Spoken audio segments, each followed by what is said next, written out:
వేడి వేడి అన్నం మీద కమ్మని పప్పు కాచిందెయ్యి, వేడి వేడి అన్నం మీద కమ్మని పప్పు కాచిందెయ్యి, పప్పు తప్పడం కలిపి కొట్టడం భోజనం వన భోజనం, తల్లి తోడు పిల్ల మేక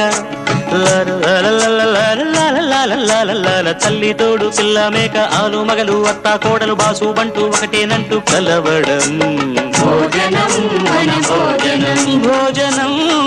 వన భోజనం.